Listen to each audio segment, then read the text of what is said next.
Welcome to the Attention Deficit Disorder Expert Podcast Series by Attitude Magazine. Hey everyone, welcome. I am Susan Kaufman. I'm here for Attitude Magazine's weekly ADHD Experts broadcast. Today we'll be talking with Dr. John Ratey of Harvard Medical School about exercise and ADHD.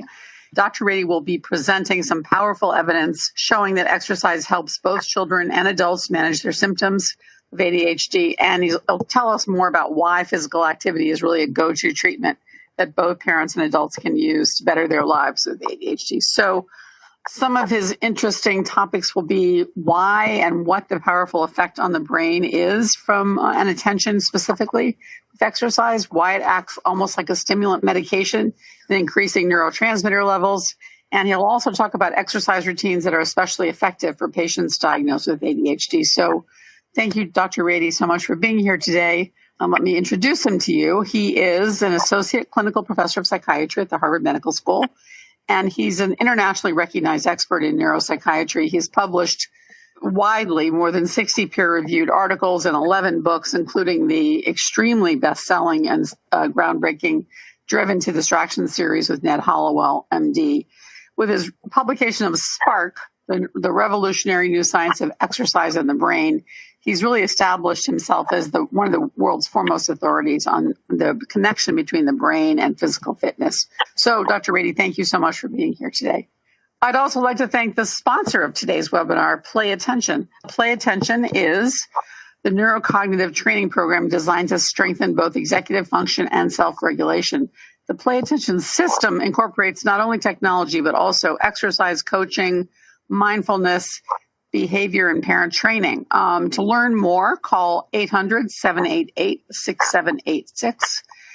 Play Attention will customize their program for you. They will also offer you a free professional consultation if you log on to playattention.com or call 800-788-6786.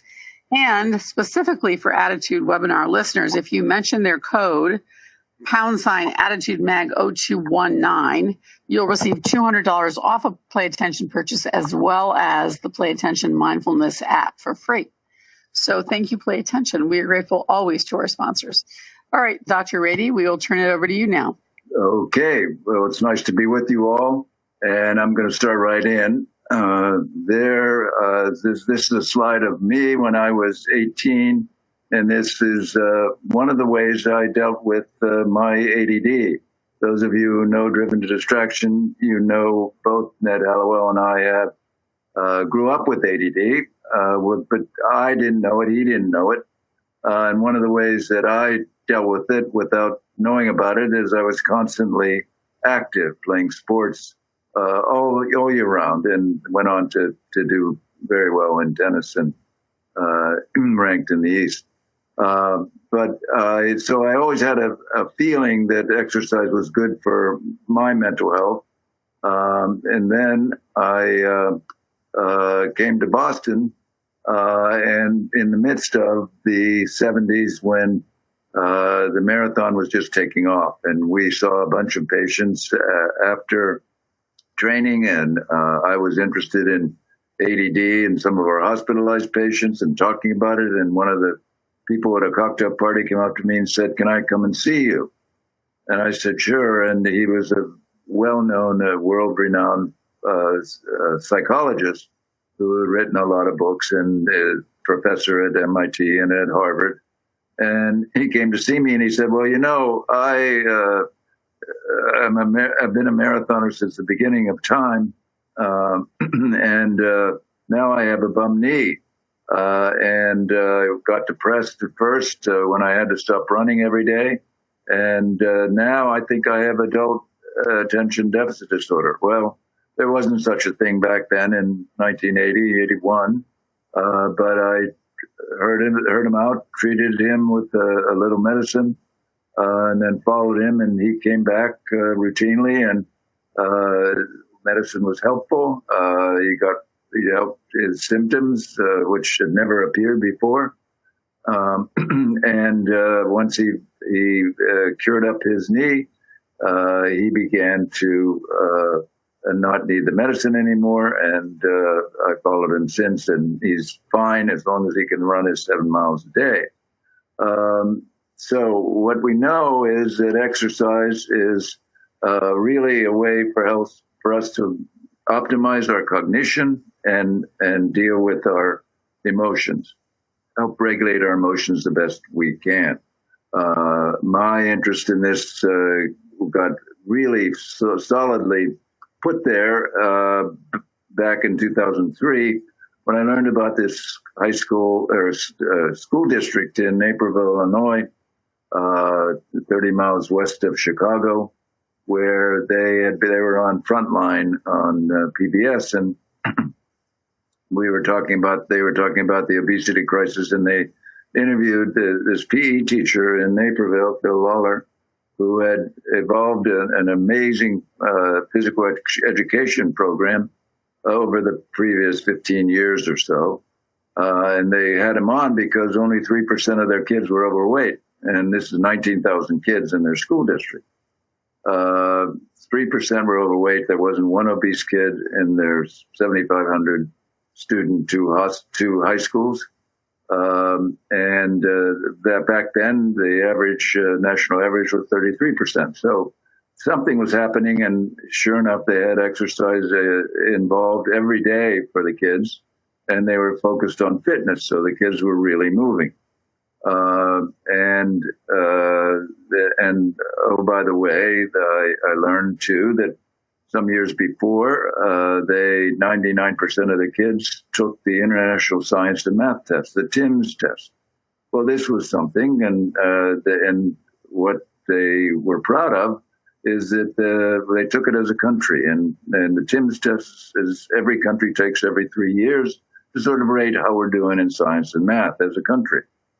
And usually the Asian countries and Finland are in the top 5 or so, and we're in the mid-teens. Well, look, they took it as a country. They could do that, and they came in number 1 in the world in science and number 6 in math.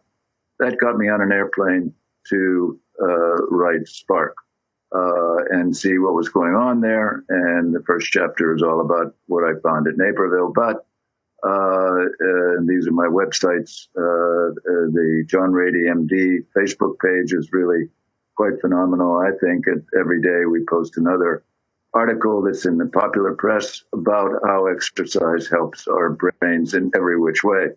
Anyway, I always bring my dog with me. People have already asked about what is the dog's name. Well, I had that same question when I inherited the dog, and I went out for my 3-mile run and wasn't sure what to call him. And when we run, we get real creative and heuristic. And I came back and I said, I know his name, and I called him Jack. So Jack is important because the Jack Russells as a breed have attention deficit disorder, and we'll hear about him a little later. Anyway, this led to me reading about 1,000 papers and translating them into English and understanding, and put it into story form in Spark, which has taken me all over the world and brought me here. And so what I learned is that we evolved our big brains when we were hunter-gatherers, when we were moving 10 to 14 miles a day on average. And what we see in front of the red splotch there, which is the motor cortex, is the frontal lobe, which grew in that 6 to 8 million years when we were hunter-gatherers, when we were moving so much. We added on this part of the brain to move better, to move best, to predict, to understand, to evaluate, to organize, and to help reduce impulse intrusion or distractions. And we grew this time when we were moving so much. And so back then there was less and less ADD. Even back 50 years ago, there was certainly less diagnosed, but certainly even less evident, because we were moving so much in our world, and now we're not moving much at all. Anyway, we know that this is really, really important. This is a look at some of the articles that have come out over the past 15, 20 years on exercise and its effect on the brain. You can see it just has gone up and up and up because people recognize and realize that exercise is the one way we can really make our brains work better. As well, there's a lot of evidence showing that exercise improves our ability to think, remember, and use our brains as best we can. So this is a graph of the articles out there on exercise promoting cognition. Now, what we know is that when we exercise, what we do is we release a lot of neurotransmitters because we use a lot of our brain cells. As you recall, the frontal lobe is mainly about helping us move better. And when we exercise, we get more dopamine and serotonin, norepinephrine in our synaptic cleft, which is exactly what our stimulants do for us. It helps us get more of the neurotransmitters that we need to make our attention system better. The next slide is a graph of our attention system. This is the way, sort of simply put, our attention system is held together.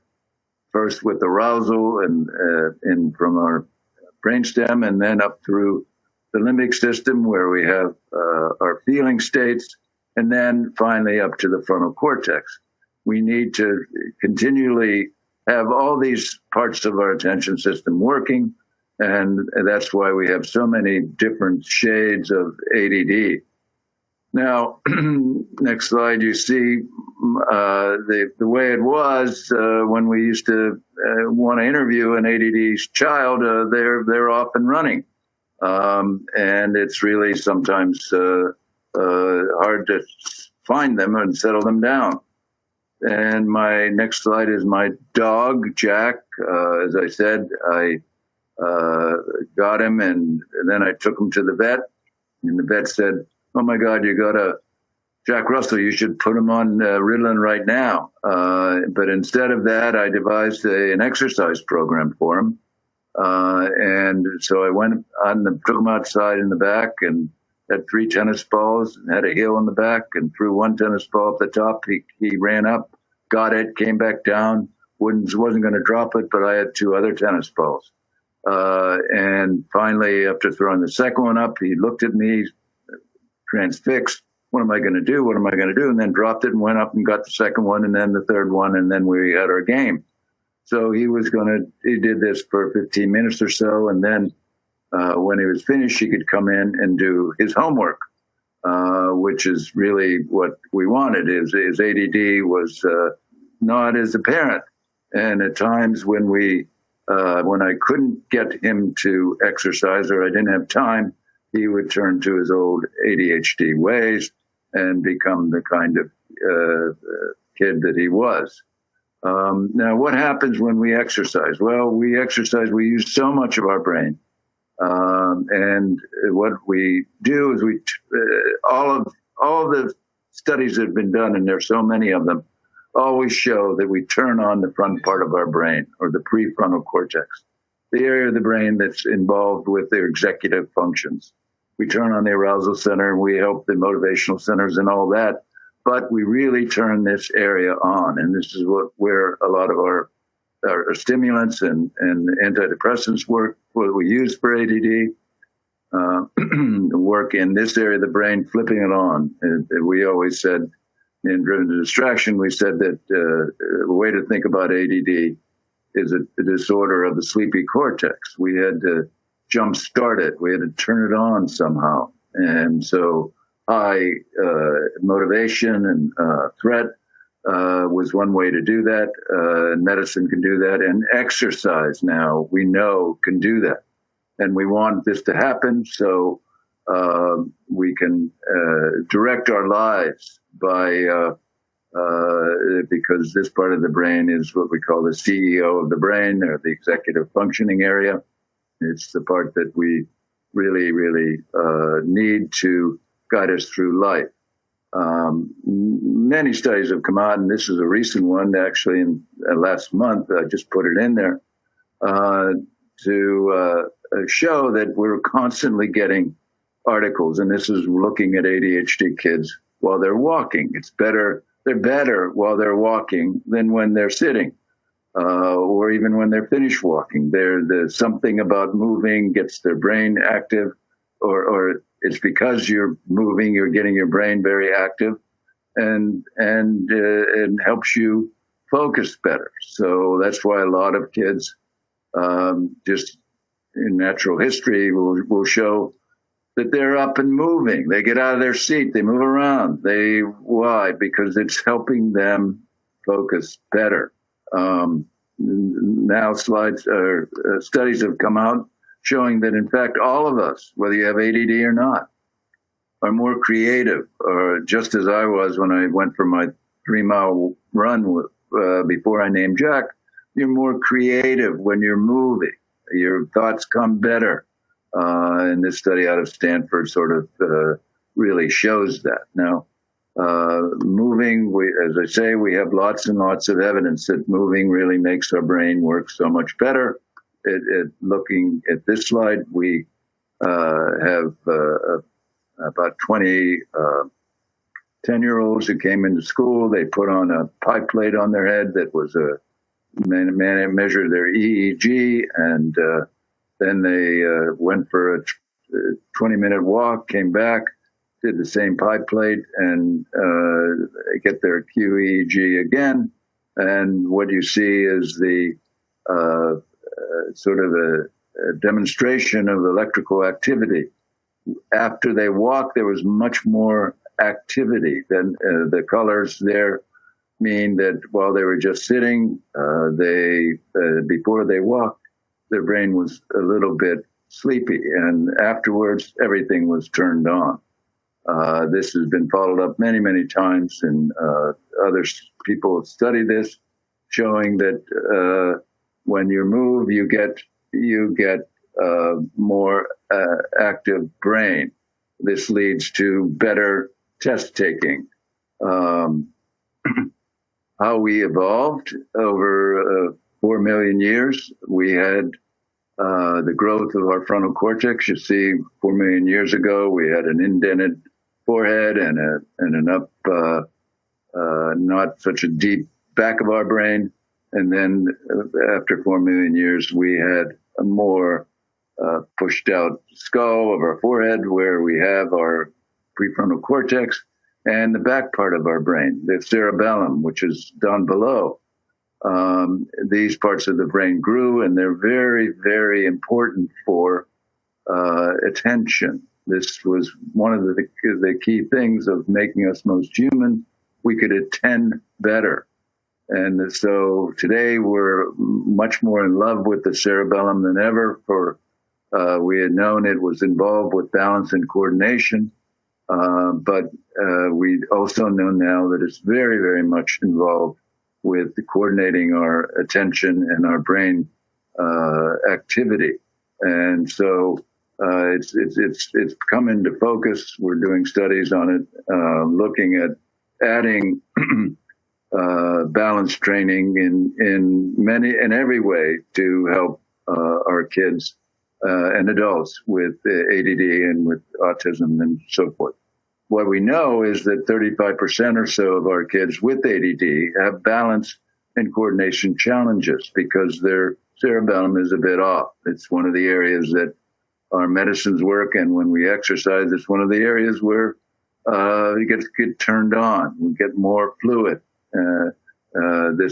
Next slide is pictures of some exercises to do to turn your cerebellum on. And this then switches on your frontal cortex and helps your attention system get more patent, get better. Dr. Hallowell and I are finishing our 4th book in the Distraction Theory series that is going off today or tomorrow to the editor finally, and it'll be out next year. But in it, we talk a bunch about balance and coordination, and using these kinds of exercises to improve your focus sort of immediately by standing on one foot, by putting your heel to toe, putting your pants on one leg at a time by standing up. These are challenges that really can help turn your attention system on in the morning.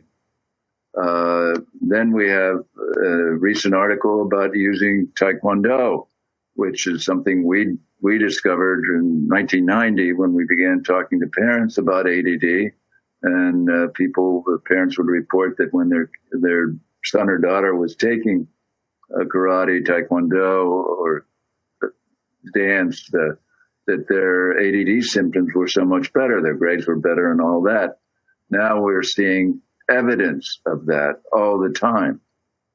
So we have very good data that show that exercise, this kind of exercise, is really, really good for focusing, because not only are you moving and getting your heart rate up and moving your so many brain cells involved in movement, but you're also having to learn something. You're having to concentrate and focus. Then you have the other person, and that is a whole other element of turning your brain on. And this is really what we want to make our brains function at the highest level, and especially our attention system. Now, one of the big problems with ADD is video games, and this is an old slide of back when we had a Game Boy and out of the New Yorker. It's certainly one of the big problems that we have with ADD, that more than 2 to 3 times as many people with ADD will suffer from substance abuse problem. And we make a big deal about it in our new book because it's such a problem today, not just with video games, but with the opioids and all the other ways of not being attentive or soothing the inattentive brain. So that we know that this is a major problem, and exercise is certainly one of the ways we can deal with that.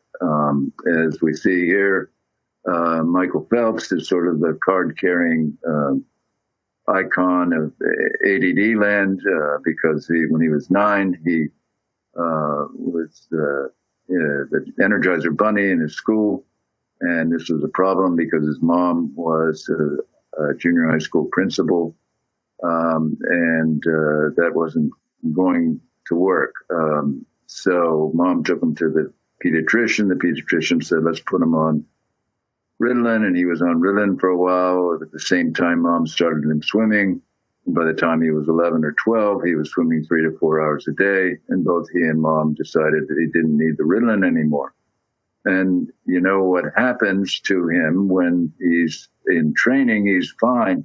He's great, no problem. But when he stops training, he gets into his ADHD ways and gets into trouble with the addictive substances. Similarly, my dog Jack has a lot of addictions and is very addiction prone. So I make sure when I'm away that I have the dog walker come and give him a real good exercise time. So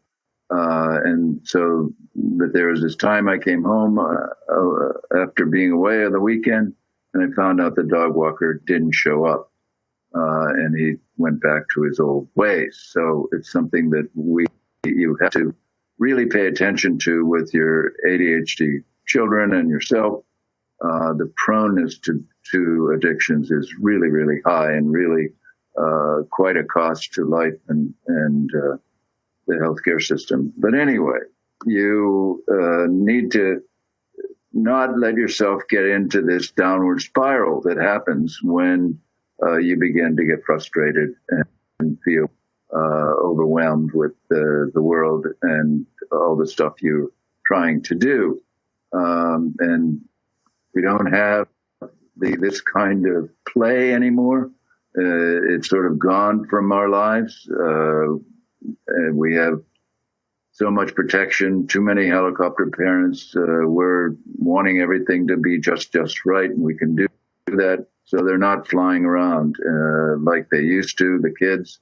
And one of the programs that we started here in the Boston area, now all over the country and all over the world, actually, in Canada and South Korea and Japan, is a program called BOX. It's a before school program, basically having the kids play vigorously. And it's grown by leaps and bounds, continues to grow.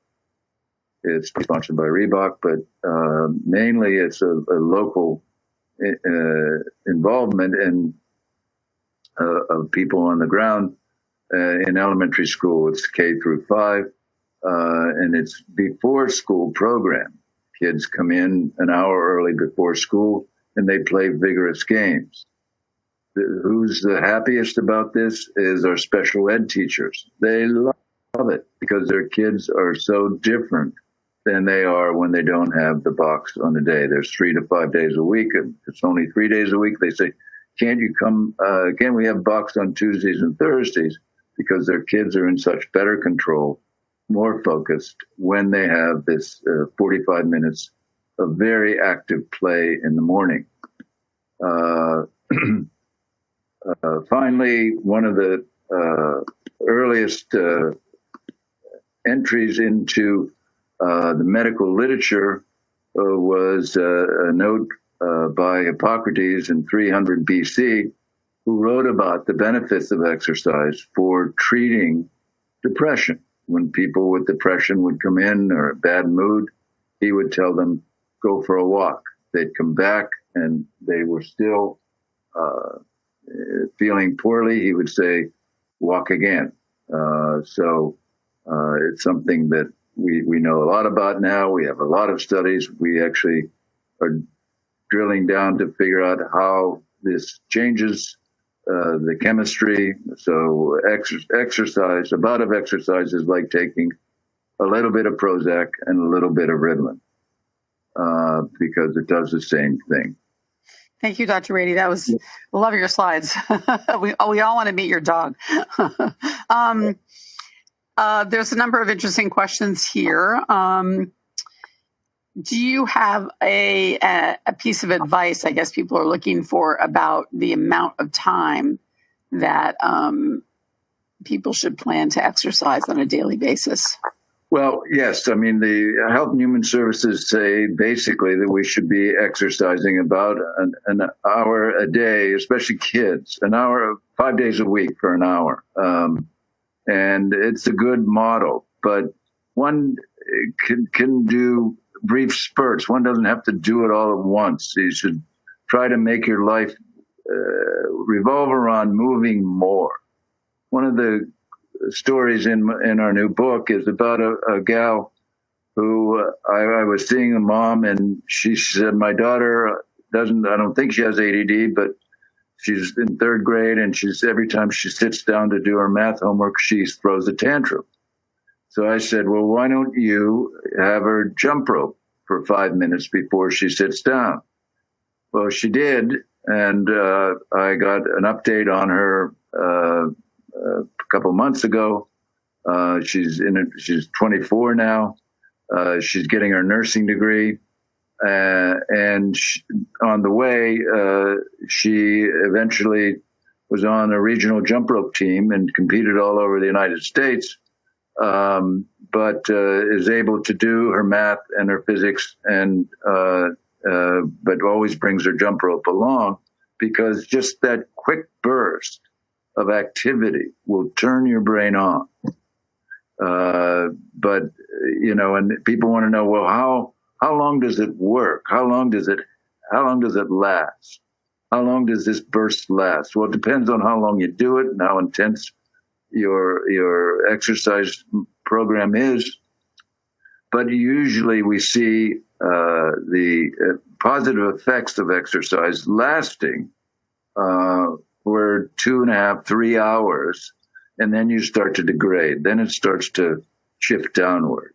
So you should, and that's why we say for everyone to try and exercise in the morning before school or before work, because one, it helps boost the arousal, which is a big part of attention, and also helps you then start the day off so much better. You're more motivated, you're more interested, you're more energetic, you're more focused.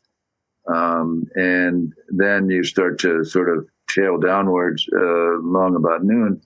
And that's when you should pick yourself up with what we call an exercise snack. Rather than taking a coffee break, you walk up and down the stairs about 6 times, wherever you're at, or move around, or do push-ups, or do squats, whatever, to get your a little bit of exercise in, and can jumpstart your brains to be more focused and attentive.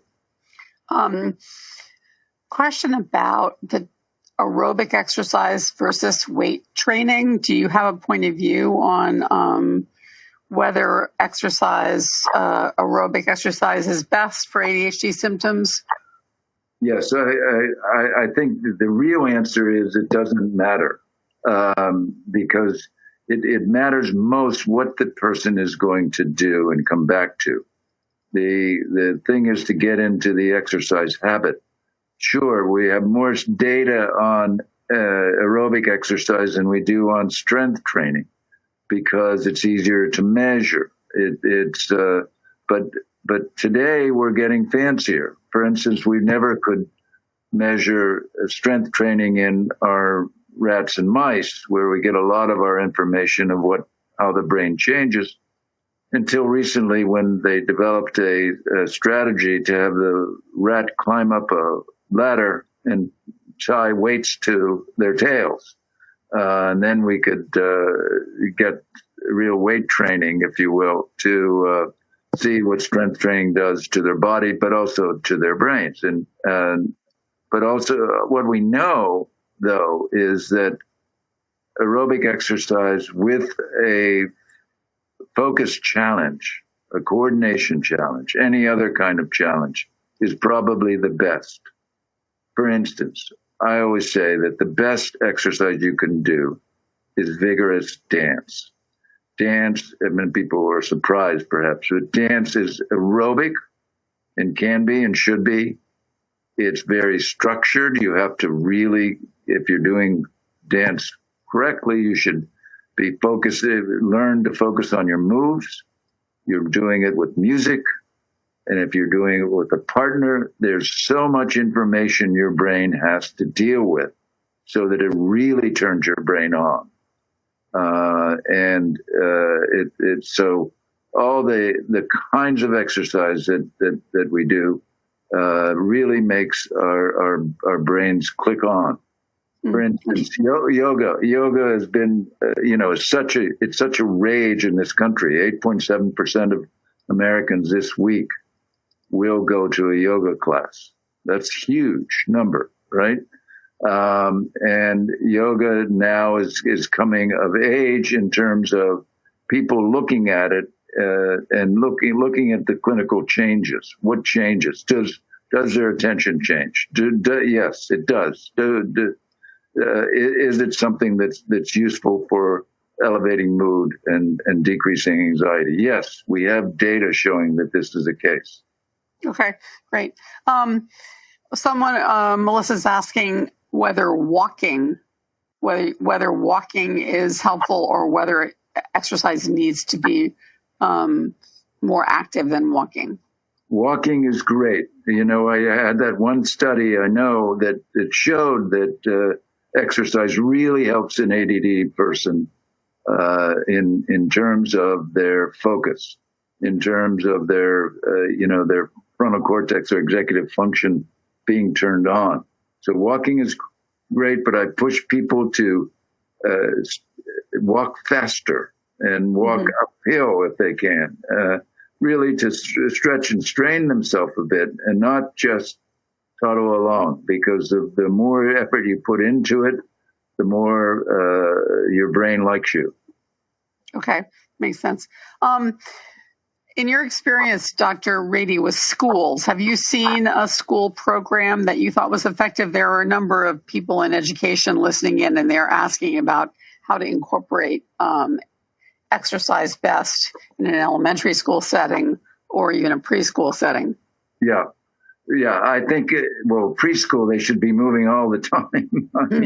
I think that's what I would say. They should be playing a lot and not worrying about numbers and letters and all that until later. They should be moving a lot. And it's sort of, how much in grade school, my goodness. I mean, the box program is a 45-minute program, 3 days a week, and it's caught on so much.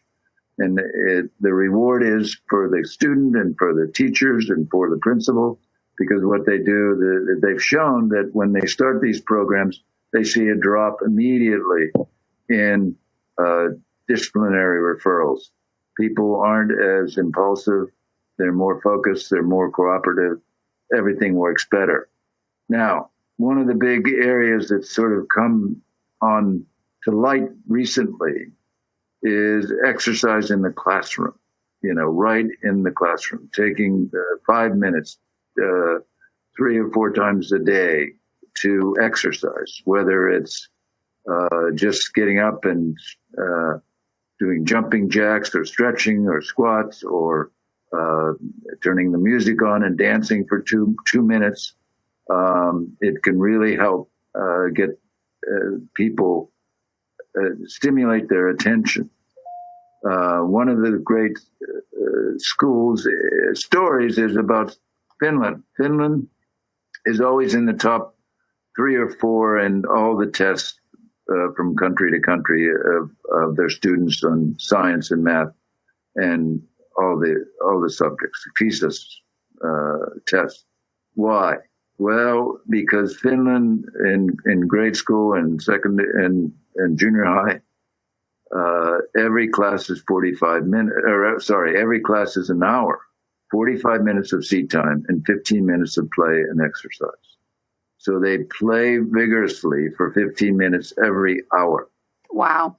And this is one of the ways that they think they're getting their students really prepped for learning. And it obviously has a payoff for the whole country, because the country is, as I say, usually second behind South Korea or Taiwan or Hong Kong or whoever is the Asian country that's number 1 that year. So there's something magical in what they do. Of course, they value teachers tremendously there. You have to be a graduate, get a graduate degree and be really, it's a hard position to win and be. So they really value their teachers, which is not the case in this country. That's fascinating. So, yeah. There are a couple of people who are concerned about exercise kind of revving up kids who would then have a hard time calming down. So one question is, how to get kids to calm back down after exercise? And does exercise for children make it more difficult for them to go to sleep? What's your feeling about the relationship between exercise and sort of getting agitated, if you will? Well, usually we look at it the other way, that exercise helps with agitation. And it's not just that you're burning off excess energy. What you're doing, you're turning your brain on. You're turning that front part of the brain on. So what we do in the box program, okay, it's about 35 to 40 minutes of very active play, chase games and tag and a lot of running and then even calisthenics.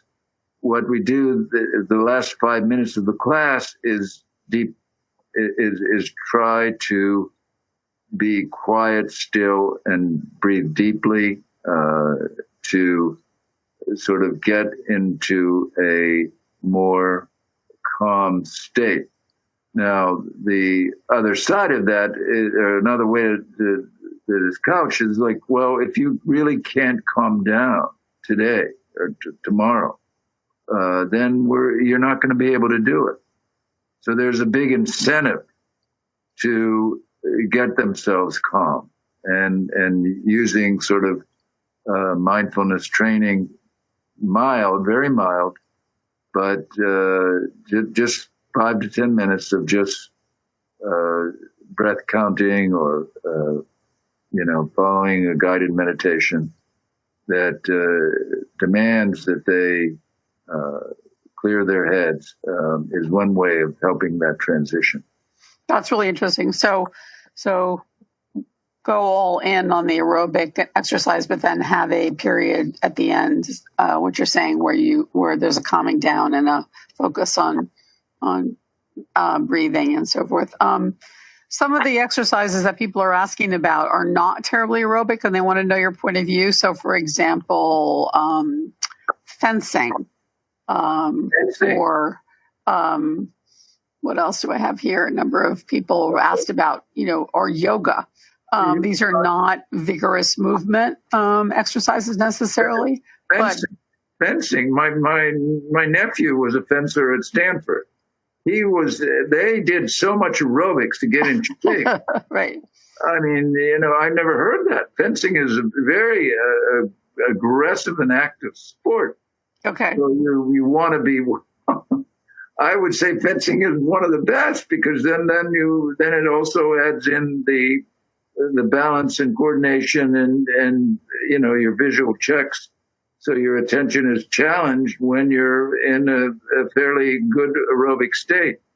But like yoga, I made comments about, and I think I might have had a slide that I couldn't read to you, but I think it's in your kit there. But yoga is a great way to improve the attention. The studies are there now. We know what happens. It doesn't have to be so vigorous, but when you're moving into position and holding a posture or trying to, you are really challenging your brain. And that's what it's all about. And when you challenge your brain, it eventually it turns on the attention system. So, and one of the things that that I mentioned is the focus these days on balance and coordination, or the cerebellum, the back part of our brain, that needs to be activated. And we know that this is one of the big partners in our attention system to help us stay focused. So sports like yoga or taekwondo or things that require tremendous focus, obviously, I think are helpful. Right. Well, but taekwondo, my God, it's hugely aerobic. You have to be in very good aerobic shape to be a real competitor in taekwondo. Yeah. Yeah. Someone says rock climbing. that takes focus, right? Rock climbing. My God, yes. No, I've had a bunch of patients who've come to me who are rock climbers.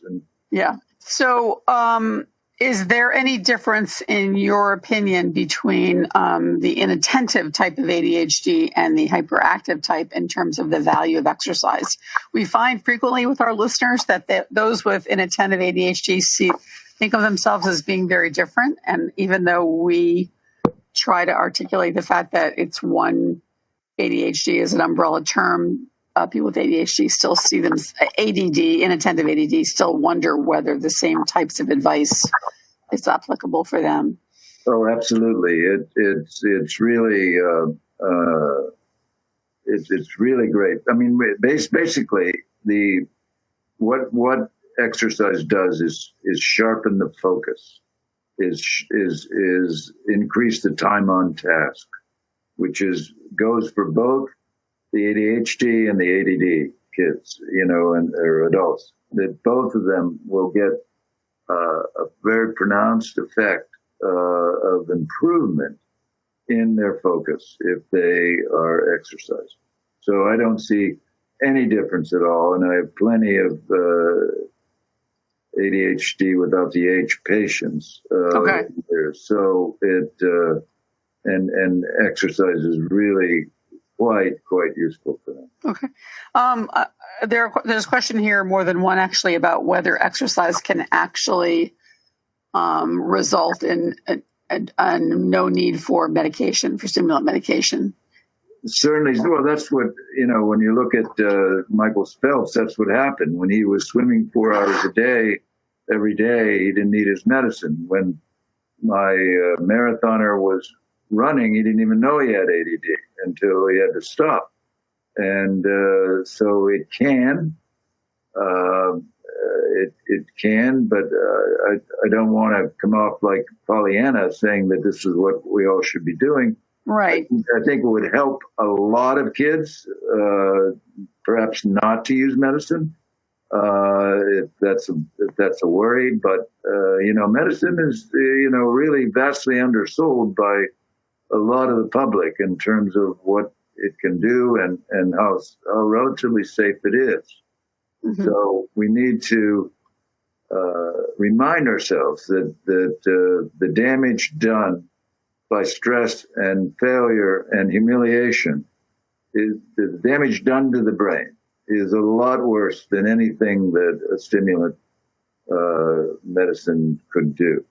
Mm-hmm. Now, the other side of that, just as we're finishing up our book, and we talk a bit about the fact that, let's not use a stimulant. So what do the kids do? They stop at Starbucks, they get a Monster drink, they get their coffee, they get their caffeine, they get their Red Bull, 5-hour energy. It's all about stimulants.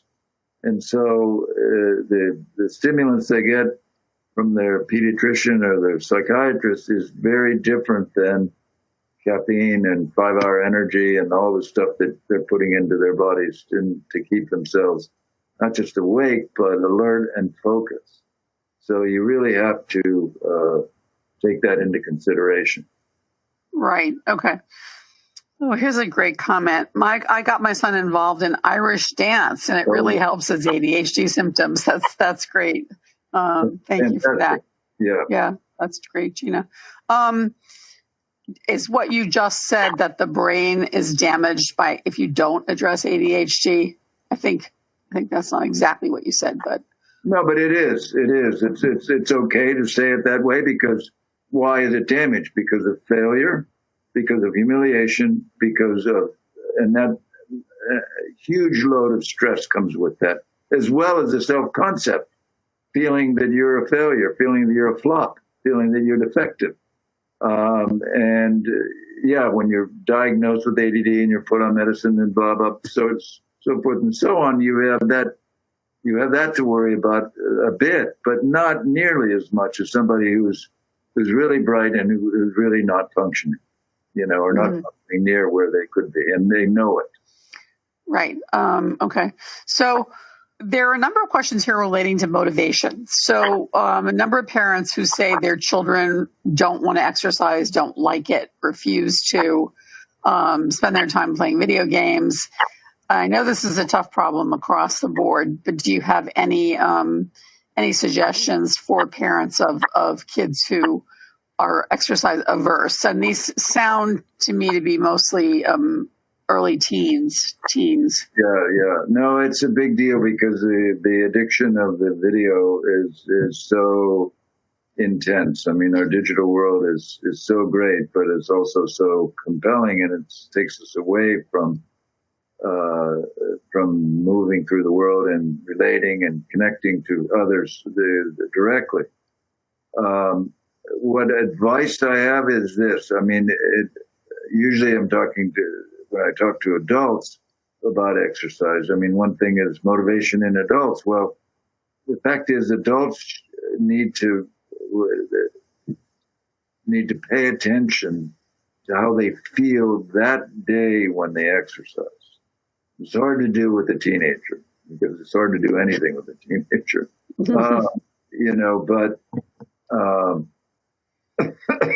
but if you can get them to sort of recognize after they exercise how much better they do, like my jump rope gal, she realized that exercise was a magic potion for her. She didn't tantrum anymore. She got through her math. She got through school very well, and she then applied it even more. And here she is, she could have been an abject failure, but here she is going to get a nursing degree. So, and only using jump rope. That's it. Wow. Yeah. Great indoor activity. Sarah says, my son runs every day after school, rain or snow, for an hour because he knows it helps him focus on his homework. But the result is that he's not getting as much sleep as he should. Where's the trade-off? Where should I be concerned? Should she be concerned about his lack of sleep? Well, Clearly, the running is key for her son.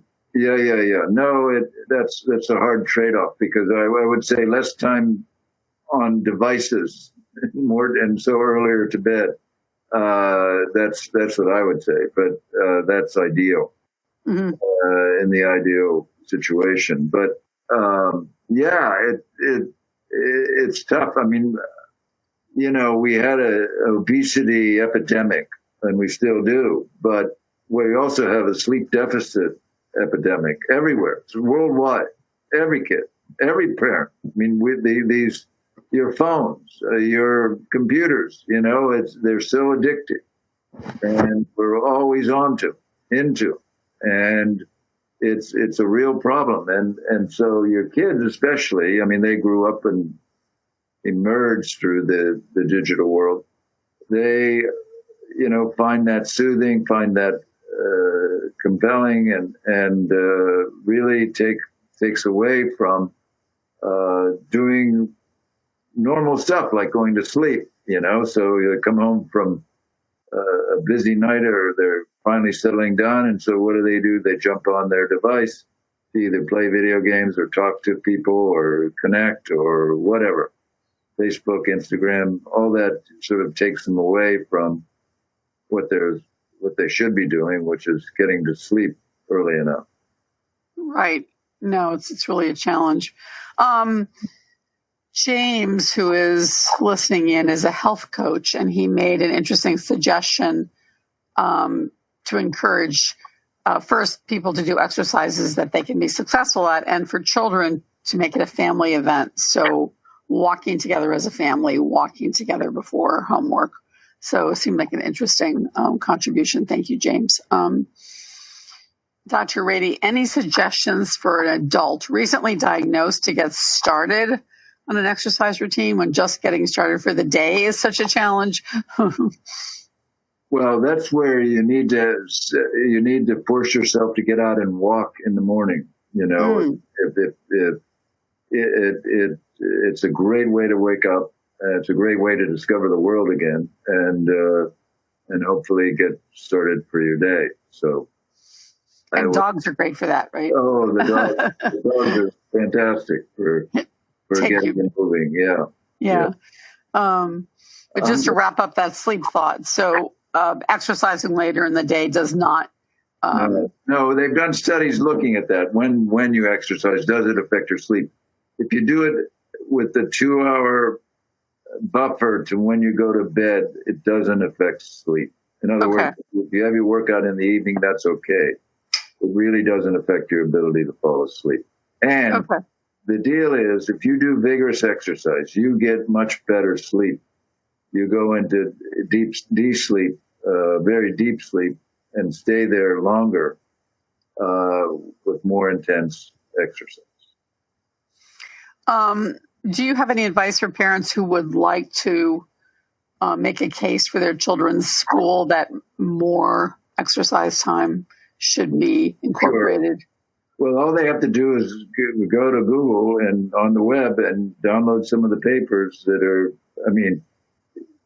presented in a story kind of way and show to the principal or to their 501, whatever it is, monitor that say, look, we have evidence. There is evidence here.